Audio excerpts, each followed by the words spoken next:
اهلا حبيبات، جيسبر فوز علي بيان. اليوم غادي نقدم لكم وصفه ديال دي باغيت بحشوه لذيذه بزاف.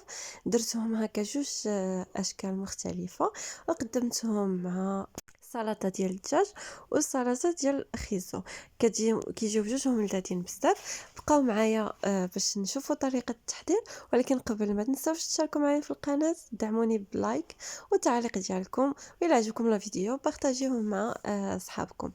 بالنسبه للوصفه غادي نحتاجو 900 غرام ديال الدقيق، غادي ندير فيه 3 المعالق صغار ديال الخميره حبيبات، و3 ديال المعالق صغار ديال السكر حبيبات. بس تقدروا ديروا معلقه اولا جوج معالق كبار.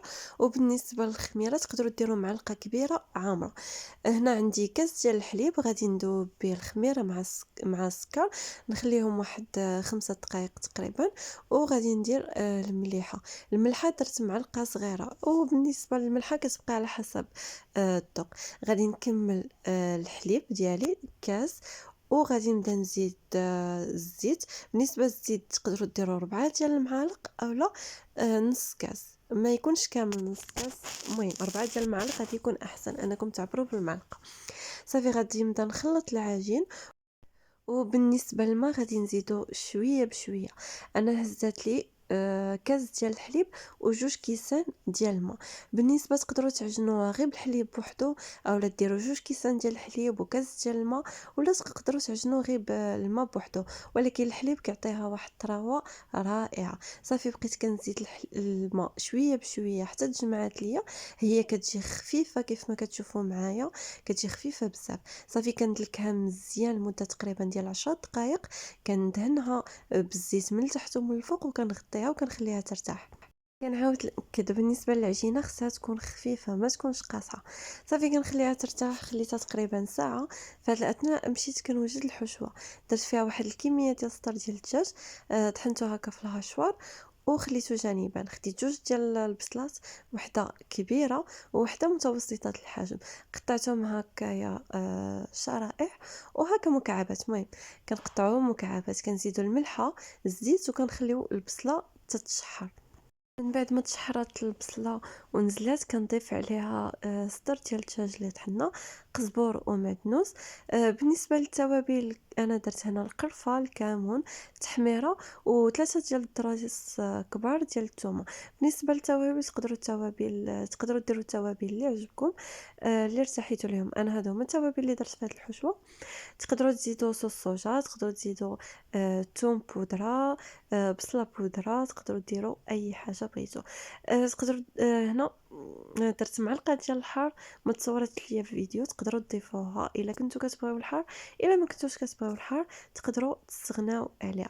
صافي كنبقاو نديو ونجيبو في الحشوه حتى كيتنسجم لينا البصله مع الدجاج مع لقامه، وكنخليوها حتى تطيب مزيان. كنديروها في واحد المصفات باش كيهبط لينا داك الماء، باش ما يعجنش لينا الخبيزات اولا لي باغيت ديالنا. زدت هنا مقدار ديال الزيتون مقطع. تقدروا تضيفوا كرنيشو اولا خيزو مخلل، تقدروا ديروا اضافات اللي بغيتو. هنا كانت عندي واحد الفلفله قطعتها شرائح طوليه، ودرتها طابت مع شويه ديال الملحه شويه ديال الزيت، واحد ربيع ديال الكاس ديال الماء. صافي وخليتها هكا جانبا تبرد. رجعت العجينه ديالي تقريبا من بعد ساعه. شوفي كي كتجي غزاله رطبه مفشفشه. صافي كنبدا نشكلها كويرات. بالنسبه للكويرات تقدروا ديروا الحجم اللي بغيتو، كبار صغار كيبقى لكم الاختيار. رشيت واحد الصينيه عندي بشويه ديال الدقيق هكا باش كتفاداو انها تلصق ليكم. صافي وكنبداو نستفوا الكريسات ديالنا وتنخليوهم يخمروا تقريبا ربع ساعه. هنا من بعد ما خمروا الكريسات كنجبد وحيده بوحيده وكنبدا نشكلهم. نحاولوا اننا نطلقوهم رقاقين. شحال ما قدرنا اننا نرققوهم. صافي كيبقاو بهذا الشكل هذا. كنديروا الحشوه الوسط.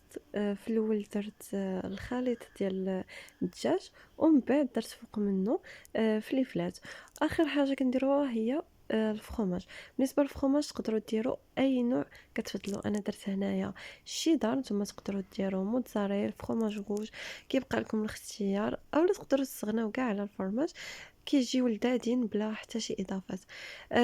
تقدروا ديروا من الفوق شوية ديال الزعتر كمنسم أولا شوية ديال اليازير، أنا اكتفيت بهم بحال هكا.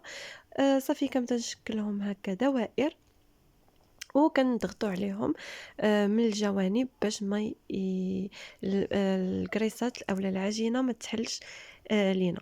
صافي من بعد ما شكلناهم نحاولوا نحيدوا دوك الزوائد بشي موس ولا شي حاجه مهم باش غادوك الزوائد اللي كيجيو في الاخر ديال العجينه كيجيو مبطعين كيجيو خايبين. من الاحسن اننا نحيدوهم، ولكن ما نرميوش دوك الزوائد، نحتفظوا بهم حتى نجمعوا واحد الكميه ونعاودوا نديروا بهم كويره ونخدموا بهم حاجه واحده اخرى. بالنسبة للفطائر التانيين حتى هما كنطلقوا العجينة مزيان بنفس الطريقة، كتجي العجينة رقيقة، كنديروا في الجناب شوية د الفرomاج وكنبقاو نلويو حتى كنحصلوا على هذا الشكل هذا.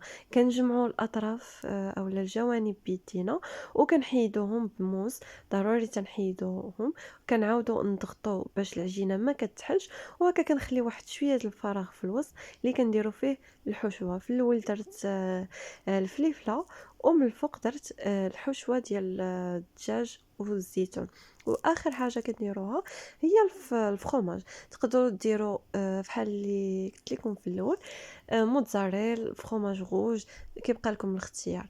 انا توفر عندي فرomاج شيدر دونك هو اللي درت.